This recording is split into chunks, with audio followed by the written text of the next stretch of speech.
काल भैरव और प्रेतलोक की रहस्यमयी कहानी। काशी नगरी, जहां हर गली में भगवान शिव की महिमा गूंजती है और हर घाट पर मोक्ष की आस्था बसी है। यह वही शहर था जहां महादेव के भयानक रूप काल भैरव की पूजा होती थी। कहते हैं, काशी के रक्षक वही हैं। यदि काल भैरव की अनुमति न हो तो कोई आत्मा इस नगरी से बाहर नहीं जा सकती। कहानी शुरू होती है एक युवा से, जिसका नाम था विवेक। विवेक बनारस हिंदू विश्वविद्यालय का छात्र था, लेकिन साथ ही उसे प्राचीन ग्रंथों और रहस्यों में गहरी रुचि थी। दिन रात वह उपनिषद, वेद और पुराणों के पन्नों में डूबा रहता। एक रात कार्तिक पूर्णिमा के मेले के बाद विवेक अकेला पंचगंगा घाट पर बैठा हुआ था। चारों तरफ शांति थी, केवल गंगा का कल कल स्वर और दूर कहीं से आती घंटियों की गूंज सुनाई दे रही थी। तभी उसकी नजर एक वृद्ध साधु पर पड़ी। उनकी आंखों में अग्नि जैसी चमक थी और उनके गले में रुद्राक्ष की माला लटक रही थी। साधु ने उसे देखते ही कहा, बालक, उपनिषद पढ़कर केवल ज्ञान नहीं मिलता, कुछ रहस्य अनुभव से खुलते हैं। क्या तुम अनुभव करना चाहोगे? विवेक चौंक गया। आप कौन हैं और आप मेरे मन की बात कैसे जानते हैं? साधु मुस्कुराए। मैं वही हूं जिसे काल भैरव ने यहां भेजा है। आज रात तुम्हें एक ऐसी यात्रा करनी होगी जहां से लौटकर तुम न केवल उपनिषद बल्कि स्वयं जीवन के रहस्य को समझोगे। विवेक के रोंगटे खड़े हो गए, लेकिन जिज्ञासा भय से बड़ी थी। उसने सिर झुकाकर हामी भर दी। साधु ने गंगा जल की एक बूंद विवेक के माथे पर लगाई और मंत्र फुसफुसाए। अचानक उसके सामने काशी के ही एक गली के भीतर एक द्वार प्रकट हुआ। यह द्वार किसी मंदिर का न होकर मानो अंधेरे में उतरता हुआ गहवर था। यह प्रेतलोक का द्वार है, साधु बोले। काल भैरव के आदेश से ही कोई इसमें प्रवेश कर सकता है। वहां तुम आत्माओं को देखोगे जो मोक्ष की खोज में भटक रही हैं। याद रखो, तुम्हें केवल देखना है, हस्तक्षेप करने की कोशिश मत करना। विवेक ने गहरी सांस ली और उस द्वार में कदम रखा। प्रेतलोक की पहली झलक। जैसे ही उसने द्वार पार किया, उसके चारों तरफ की दुनिया बदल गई। न दिन था न रात, सब ओर धुंध फैली हुई थी। दूर दूर तक कराहने की आवाजें गूंज रही थीं। कुछ आत्माएं बिना शरीर के मंडरा रही थीं, कुछ अपने ही पापों की जंजीरों में जकड़ी हुई थीं। अचानक एक आत्मा उसकी ओर बढ़ी।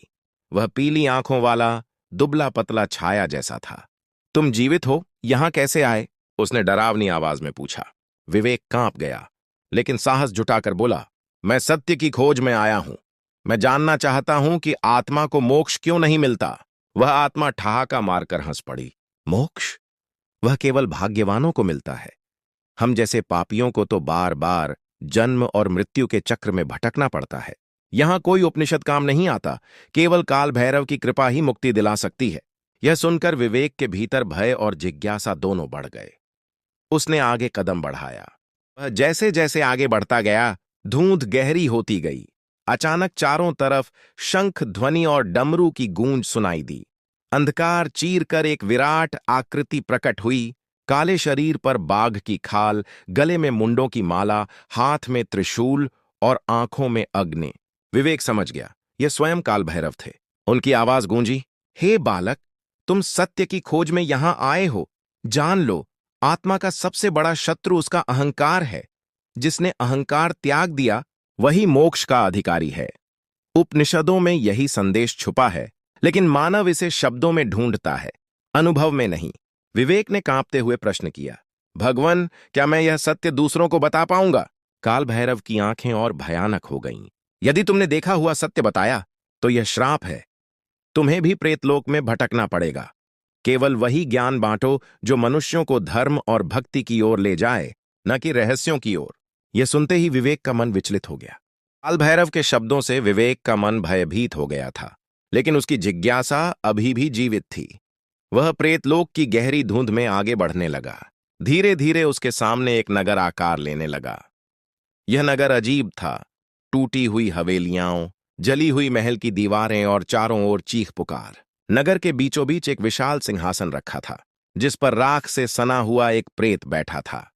उसके सिर पर टूटा हुआ मुकुट और हाथों में लोहे की जंजीरें थीं। आंखों में आग और चेहरे पर घमंड का भाव। मैं हूं राजा विक्रमसेन, जो कभी धरती पर सम्राट था, वह गरजा। मेरी सेना हजारों गांव जलाकर राख कर देती थी। मैंने अनगिनत निर्दोषों का खून बहाया और देवताओं को भी चुनौती दी। इसी कारण मुझे काल भैरव ने श्राप दिया है। मैं अनंत काल तक इस प्रेतलोक का राजा रहूंगा। विवेक सिहर गया। लेकिन यदि आप इतने शक्तिशाली थे तो क्या आपको प्रायश्चित का अवसर नहीं मिला? राजा ने क्रूर हंसी हंसी। प्रायश्चित? मैं जीवन भर अहंकार में डूबा रहा। अब इस प्रेतलोक में वही अहंकार मेरी जंजीर है। याद रखो बालक, पाप चाहे कितना भी बड़ा हो, यदि समय रहते पश्चाताप कर लिया जाए तो मुक्ति मिल सकती है। परंतु जिसने मृत्यु के बाद भी घमंड नहीं छोड़ा, वह यहीं सड़ता है। राजा की बातों ने विवेक के हृदय को झकझोर दिया। विवेक ने आगे कदम बढ़ाया। अब उसके सामने आत्माओं का एक महासागर था। हजारों आत्माएं लहरों की तरह कराह रही थीं। कोई अपने अधूरे कर्मों के लिए रो रही थी, कोई अपने परिवार को छोड़ने का दुख झेल रही थी। एक स्त्री आत्मा उसके पास आई। उसकी आंखों से धुएं जैसी आंसुओं की धार निकल रही थी। मैंने जीवन भर धन जमा किया, लेकिन धर्म के लिए एक भी पुण्य नहीं किया। आज मेरा धन राख बन गया और मैं इस अंधकार में भटक रही हूं। बालक, यदि धरती पर लौट सको तो सबको कहना, धन ही जीवन नहीं, धर्म और भक्ति ही आत्मा का सहारा है। विवेक की आंखें नम हो गईं। उसे समझ आया कि उपनिषदों में जो लिखा है, असतो मां सद्गमय, तमसो मां ज्योतिर्गमय, वह केवल श्लोक नहीं बल्कि जीवन का सार है। नगर और महासागर पार करने के बाद विवेक एक घने जंगल में पहुंचा। पेड़ उलटे उगे थे, जिनकी जड़ें आकाश में थीं और शाखाएं धरती में ढंसी हुई थीं। चारों ओर काले कौए और भयानक चीत्कार। अचानक उसने देखा कि पेड़ों की जड़ों में सैकड़ों आत्माएं उलटी लटकी हुई थीं। उनके चेहरे पर पीड़ा थी और वे छटपटा रही थीं। तभी एक वृक्ष से आवाज आई, ये वे लोग हैं जिन्होंने अपने जीवन में धर्म का उपहास किया, जिन्होंने दूसरों को सत्य से भटकाया। अब ये अपनी ही जड़ों में फंसे हैं, क्योंकि सत्य से भागने वाला अपनी आत्मा को ही बांध लेता है। विवेक के भीतर भय का ज्वार उठ गया। उसे महसूस हुआ कि यह जंगल केवल प्रेत लोक का नहीं, बल्कि मनुष्य के अंदर के पापों का प्रतीक है। रहस्यमयी पुकार। जंगल से निकलते समय विवेक ने एक आवाज सुनी। यह आवाज किसी साधारण आत्मा की नहीं थी, बल्कि शक्ति से भरी हुई थी। विवेक! उसका नाम गूंजा। उसने देखा कि धुंध के बीच एक तेजस्वी आत्मा खड़ी है। यह आत्मा किसी आश्य की प्रतीत होती थी। उसकी दाढ़ी सफेद, आंखों में करुणा और हाथ में उपनिषद का ग्रंथ। तुम सही मार्ग पर हो बालक, ऋषि ने कहा, लेकिन तुम्हारी परीक्षा अभी बाकी है। प्रेतलोक से लौटने के लिए तुम्हें उस श्रापित द्वार से गुजरना होगा, जहां स्वयं काल भैरव प्रहरी बनकर खड़े हैं। यदि तुम्हारे मन में लोभ, मोह या भय होगा तो वही द्वार तुम्हें यहीं कैद कर देगा। विवेक ने विनम्रता से पूछा, गुरुवर, मैं क्या करूं? हर्ष ने उत्तर दिया, स्मरण रखो, ज्ञान तभी सार्थक है जब वह दूसरों की भलाई में उपयोग हो। तुम्हारी यात्रा का उद्देश्य केवल स्वयं जानना नहीं, बल्कि संसार को बताना है कि आत्मा का सच्चा सहारा भक्ति और सत्य है। यह कहकर आशे लुप्त हो गए। ऋषि की बात सुनने के बाद विवेक आगे बढ़ा। उसके सामने एक विशाल पर्वत जैसी संरचना थी, जिसके बीचों बीच लोहे का द्वार चमक रहा था। यह कोई साधारण द्वार नहीं था, बल्कि उसमें से लावा जैसी आभा निकल रही थी। विवेक ने महसूस किया कि यह वही स्थान है जहां से प्रेतलोक से बाहर निकला जा सकता है। लेकिन जैसे ही वह द्वार के पास पहुंचा, अचानक डमरू और गड़गड़ाहट से पूरा लोक हिल गया। द्वार के सामने स्वयं काल भैरव खड़े थे। उनकी आंखों से बिजली सी चमक रही थी और त्रिशूल पर अग्नि नृत्य कर रही थी। काल भैरव की गर्जना गूंजी, हे मानव, क्या तुम सोचते हो कि आसानी से लौट जाओगे? यह द्वार केवल उन्हीं के लिए खुलता है जिनके हृदय में लोभ, मोह या भय नहीं होता। बोलो, क्या तुम इनसे मुक्त हो? विवेक के भीतर अचानक हलचल मच गई। उसे अपने परिवार की याद आई। क्या वे उसे फिर देख पाएंगे? उसे अपने ज्ञान का अभिमान खटकने लगा। क्या वह सच में दूसरों से बड़ा जानता है? और भीतर ही भीतर उसने यह भी सोचा, क्या वह लौटकर इस रहस्य को सबको बताएगा? काल भैरव की आंखें भेद रही थीं। याद रखो, सत्य का बोझ हर कोई नहीं उठा सकता। यदि तुमने अहंकार में यह रहस्य फैलाया तो मेरा श्राप तुम्हें भी प्रेतलोक का कैदी बना देगा। विवेक के मन में द्वंद्व था।